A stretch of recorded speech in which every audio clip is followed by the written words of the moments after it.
Hey up everyone and welcome. The patterns and DIY kits are available at my website ayupduckcreations.com. The link is in the description below. Today we're going to be doing the Indian blanket flower and coreopsis. The pattern is basically the same thing, the only difference is the shading and the centre of the flower. These are the materials and tools that you're going to be using today. And here are a couple of the options for shading the Indian blanket flower. And don't forget to hit the subscribe and like buttons below. The coreopsis and Indian blanket flower are basically the same flower, it's just that the Indian blanket flower's got the shading on the inside. I'm using a oil pastel here. You can use eyeshadow, you can use a marker, you can use chalk, you can use whatever you have to hand. You just want to shade the bottom part of the petals there.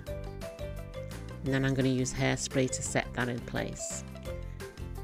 Now we're going to do the tiny cuts around the edge of the petals. This is going to give the feathered appearance that the Indian blanket and coreopsis flower have. You're just going to take out tiny little snips all around the outside of the petals. Don't overthink this snipping. If you want to, just practice on a piece of paper or some spare felt. When I overthink things, that's when I tend to make mistakes.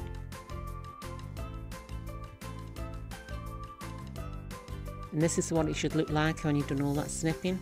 And now we're going to move on to the centre of the flower. We're going to do some fringing here. We're just going to fringe down all the strip, both the mustard colour and the red colour. And we're going to start with the mustard colour.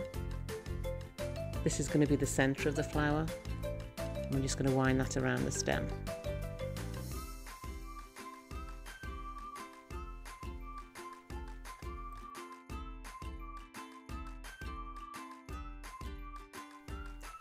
And now we're going to glue on the red strip.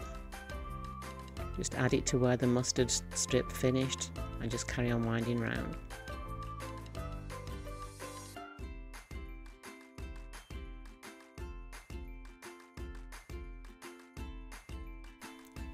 Now we're going to add the petals onto the stem. Personally, I'm a poker, I use a dull needle to make the hole, but if you use scissors, whatever works for you.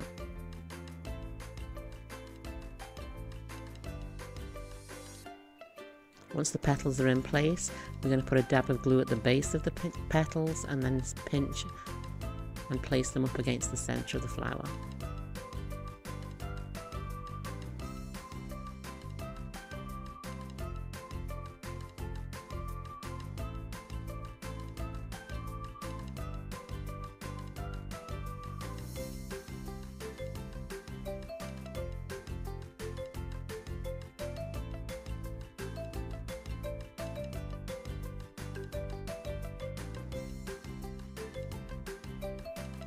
Now we just have to place the base of the flower and the leaves onto the flower, just gluing these into place.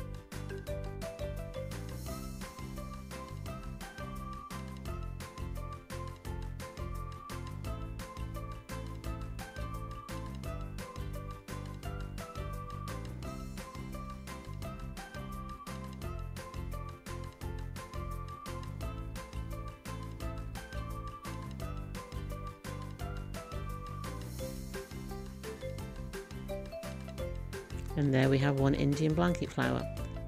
I hope you enjoyed this video. Thank you for watching. Again, the patterns and kits are available at ayupduckcreations.com, and I'll speak to you again later.